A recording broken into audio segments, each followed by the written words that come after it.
بھی رحمت اللہ علیہ نہیں بولے. بھائی آج کل کے مولوی ملا کتنا بھی پڑھے تو کتنا پڑھ سکتے بولو آپ؟ نہیں. سرکار امام اعظم ابو حنیفہ جیسی ذات نے یزید کو جنتی اور رحمت اللہ علیہ نہیں کہا.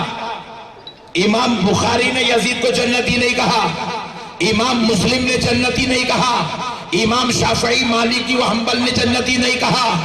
حضرت سیدنا امام بیضاوی امام نصفی نے کبھی ان کو جنتی نہیں کہا. بڑے بڑے مفسرین محدثین فقہا گزرے, بڑے بڑے صوفیاء گزرے, سب نے یزید پر لعنت بھیجی. کسی نے مردود کہا, کسی نے ملعون کہا, کسی نے گمراہ کہا, کسی نے کافر کہا, کسی نے بدعقیدہ کہا, کسی نے ظالم کہا. ارے یہ تو بعد والے ہیں. صحابہ سے صفوں میں اگر چل کر پوچھے تو صحابہ فرماتے ہیں ہم نے اگر اپنی آنکھوں سے کسی ظالم کو اپنے ہاتھوں سے داڑھی کاٹتے ہوئے دیکھا ہے تو ہم نے کسی اور کو نہیں, وہ سب سے پہلا بدبخت و منحوس ہم نے یزید کو دیکھا ہے. ہم نے کسی کو صحابہ کی صفوں کے بعد شراب پیتے دیکھا ہے تو وہ بدبخت کا نام یزید ہے. ہم نے کسی کو عورتوں کے پیچھے چکر لگاتے دیکھا ہے وہ کوئی اور نہیں یزید ہے. ہم نے کسی کو ظلم کرتے دیکھا وہ کوئی اور نہیں یزید ہے. یہ تعریف یزید کی کون بیان کر رہا ہے؟ صحابہ بیان کر رہے ہیں. صحابہ کہہ رہے ہیں یزید ظالموں کا سردار ہے, یزید پاپی ہے, یزید شریر ہے, یزید گندا ہے, یزید شرابی ہے, یزید زانی ہے, یزید برا ہے. میرے پیارے بزرگ اور دوستو, جس کے اندر اتنی خطرناک صفات موجود ہو اور 14ویں صدی کا ملا اپنی دکان چلانے, کیونکہ میٹر کچھ بھی نہیں ہے, یہ اہل سنت میں 600 میٹر ہے. محرم ختم تو 12 ربیع الاول, واہ واہ کیا بات ہے. ربیع الاول ختم تو 11ویں شریف, 11ویں ختم ہو جائے تو بانی جامع نظامیہ, سبحان اللہ. 12ویں بانی جامعہ کا ختم ہو جائے تو پھر حضرت ابو الحسنات کا معاملہ ختم ہو جائے تو رجب میں سرکار غریب نواز, رجب میں شب معراج, رجب میں مولا علی, جب یہ ختم ہو جائے تو شعبان میں شب برات. میرے پیارے دوستو یہ ختم ہو جائے تو رمضان. اب کتنے بول کے گنوں بھائی؟ موٹی لسٹ گنایا تو اتنے ہیں. ان کا نہایت کیا پٹھوں کو میٹر نہیں ہے. بولے اب حسین تو بول نہیں سکتے, شربت پلانا پڑتا. غریب نواز بولے تو چادر چڑھانا پڑتا. غوث اعظم بولے تو جھنڈا لگانا پڑتا. کریں گے کیا؟ کچھ تو بھی ایک ہونا ہے بھائی. پورا ڈھونڈے تو ایک ملا پٹھا یزید. بولے he is suitable for us, یہ ہمارے لیے بہت بہترین چیز ہے, اس کو پکڑو. ایک نیا کام ہوتا, یزید جنت. یہ لوگ میرے پیارے بزرگ اور دوستو, اللہ کے واسطے جس کو اللہ نے مردود کر دیا ہو, جس کو رسول اللہ نے لعنتی کیا ہو, جس کو صحابہ نے اپنی صفوں سے نکال کے پھینکا ہو, جس پر بڑے بڑے اکابروں نے لعنت بھیجنی ہو, جس کو بڑے بڑے اکابروں نے اپنی صفوں میں سے نکال کر پھینکا ہو, خدا کا واسطہ مسلمانوں ایسے ظالم کی تائید میں کبھی آگے مت بڑھو. بس اب یہ یزید کا میٹر کلوز کرو. بس خالی آپ کا ذہن صاف کرنا چاہتا تھا کہ یزید کی چکر میں کہیں آخرت برباد نہ کر لیں. دیکھو ایک بات بتا کے بات ختم کرتا ہوں. ان لوگوں کو عجیب شوق اٹھا یزید کے پیچھے پڑے. یزید کا بیٹا خود یزید کے پیچھے لے گیا. پوائنٹ ٹو بی نوٹڈ, بہت بڑی بات سمجھا رہا ہوں. یزید کا بیٹا تھا. یزید نے اپنے بیٹے کا نام اپنے والد کے موافق معاویہ رکھا تھا. یزید کے والد کا نام بھی معاویہ ہے, یزید کے بیٹے کا نام بھی معاویہ ہے. معاویہ بن یزید جو ہے حضرت امام حسین علیہ السلام کے قتل کی واردات کے بعد, اس عظیم شہادت کے بعد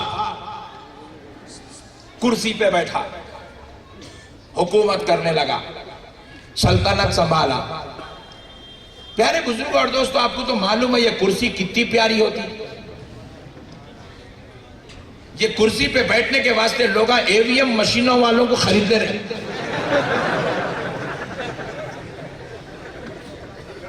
حکومت ہماری بننا بول کے ایک ایک MLA کو 100 کروڑ میں اب خرید رہے ہیں. پیارے بزرگ اور دوستو، کرسی اتنی عزیز ہے. اب یزید امام حسین کا قتل کر کے پوری بے فکری کے ساتھ سلطنت و حکومت کا مالک بن کے کرسی پہ بیٹھ گیا. اب بیٹھا تو بیٹھا، آپ سمجھ رہے ہوں گے بیٹھنے کے بعد 50 سال حکومت کراؤں گا، 100 سال کراؤں گا، 80 سال کراؤں گا، 15 سال کراؤں گا. بدنصیب کو 5 سال بھی نصیب نہیں ہوئے. ہندوستان میں آتا تو کم سے کم 5 سال تو ہی بیٹھ سکتا تھا. بدنصیب کو 5 سال بھی نصیب نہیں ہوئے. اس کی مختلف روایات ہیں. ایک روایت میں آ کے صرف 3.5 سال حکومت کرا. کتنے سال؟ 3.5 سال حکومت کرا.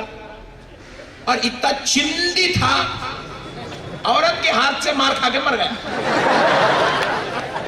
اتنا نکلے ہوا پلر تھا یہ. ایک عورت بلا کے کام بچا دی اس کا.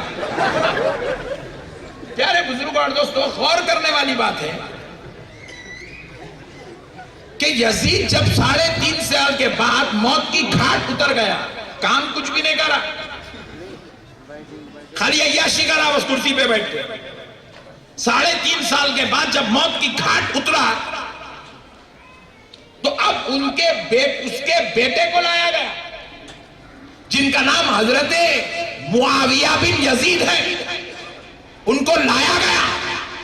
سارے یزیدیوں نے پکڑ کر ہمت کر کے شہنشاہ کا لباس پہنا کر کرسی صدارت اور مملکت و حکومت کا مالک بنا کر بٹھانے کے لیے لایا. معاویہ بن یزید جب اپنے باپ کی اس تخت و کرسی کے قریب آئے، آپ کو تو معلوم ہونا چاہیے، اب سعودی عرب کو دیکھو، باپ کی مسند پر بیٹا بادشاہ بن کر بیٹھتا ہے. جب بیٹا انتقال کر جائے تو پوترا بادشاہ بن کر بیٹھتا ہے. پوترا مر جائے تو اس کا بیٹا بادشاہ بنتا ہے. وہ مر جائے تو اس کا بیٹا بادشاہ بنتا ہے. یا یزید اتنے قتل و غارت گری، اتنی ظلم و زیادتی کے بعد، حضرت امام حسین کی شہادت کے بعد کرسی حکومت پر بیٹھا، تخت سلطنت پر بیٹھا تو ہوا کیا؟ صرف 3.5 سال میں موت کی گھاٹ اترا. ایک ملعون، ایک ناپاک سازش کا شکار ہو کر ایک عیاش عورت کے ہاتھوں مارا گیا. اب پھر دوسرا مسئلہ کیا ہوا؟ جب بیٹے کو لایا گیا کہ باپ کی مسند سنبھال، کرسی پر بیٹھ، حکومت سنبھال، تو یزید کا بیٹا جب قریب آیا، وہ کرسی اور تخت کو دیکھا جہاں بیٹھ کر سلطنت کی جاتی تھی. بیٹے نے اس تخت کو لات مارا،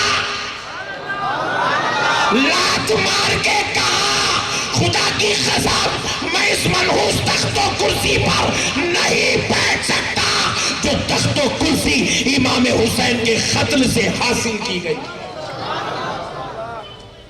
اس تخت و کرسی کو حاصل کرنے کے لیے خاندان نبوت کے پاک دامن نفوس قدسیہ کو قتل و غارت کیا گیا. جس کا بیٹا خود سلطنت کو لات مار دیا، جس کا بیٹا خود کرسی پہ تھوک دیا، ان لوگاں پکڑ کے بول رہے ہیں انہیں حق پہ تھا. بیٹے سے زیادہ تیکو معلوم ہے. مسئلہ سمجھے دوستو، یہ ایک نیا فتنہ مارکٹ میں چل رہا تو اس لیے لائٹ لے کے بیٹنگ کر لیا. اب آتے ہیں عنوان پہ. ہمارے کو یزید کے بارے میں بولنے کا کوئی شوق نہیں ہے. جس پہ اللہ لعنت بھیجتا اس کے اوپر تقریر کر کے دماغ خراب کون کریں گا؟ ہمارا تو عنوان حسین ہے، ہمارا تو عنوان اہل بیت ہے. مگر دوستو اللہ کے واسطے یہ مولویوں کے چکر میں، یہ ان کے پیچھے ان کے پیچھے جا کر یزید کو دولہا بنانے کی چکر مت چلاؤ، یہ آخرت برباد ہو جائے گی، اللہ اور اس کا رسول ناراض ہو جائے گا. آؤ دوستو چلتے ہیں حسین کے پاس. ہمارا حسین آج بھی زندہ ہے. سبحان اللہ. یزید زندہ ہے نہیں. یزید کا خاندان کہاں ہے بولو؟ 500 روپے نا. یزید کا خاندان اتنی ہے. یزید کی کڑی چلی نہیں نیچے. یزید کا مشن تھا حکومت. کہاں ہے یزید کی حکومت؟ بتاؤ. یزید کی نسل کہاں ہے؟ یزید کی اولاد کہاں ہے؟ بتاؤ. نہیں ہے. مگر آؤ پلٹ کر میرا حسین کا خاندان کہاں ہے دیکھو. گلی گلی میں کوچے کوچے میں جو سید زادے نظر آتے ہیں، خدا کی قسم یہ کسی اور کا خاندان نہیں، یہ مولا امام حسین کا خاندان نظر آ رہا ہے. یزید کا مشن تھا نبی کے دین کو بدل دوں گا. یزید کا مشن ناکام ہوا. حسین کا مشن تھا ہر مسجد سے اذان بلند ہونی چاہیے، ہر مسجد میں نماز ہونی چاہیے، ممبروں پر خطبے ہونے چاہیے، محراب میں تلاوت ہونی چاہیے، عورتوں کو پردہ ہونا چاہیے، نوجوان مسلمان ہونا چاہیے، اسلام زندہ ہونا چاہیے. خدا کی قسم 1400 سال ہو گئے. یزید کا مشن تو 1 سال بھی نہیں چلا، ایک دہا بھی نہیں چلا، مگر میرے حسین کا مشن 1400 سال سے چل رہا ہے. اذان بھی زندہ ہے، نماز بھی زندہ ہے، خطبہ بھی زندہ ہے، تلاوت بھی زندہ ہے، پردہ بھی زندہ ہے، مسلمانیت بھی زندہ ہے، ایمان بھی زندہ ہے. اور خدا کی قسم ہم سب کے دلوں میں آج حسین بھی زندہ. نعرے تکبیر، نعرے رسالت، عظمت امام حسین، پیغام حضرت امام حسین، علماء اہل سنت. حسین کا خاندان کہاں ہے؟ یزید کا خاندان کہیں نہیں ملے گا. حسین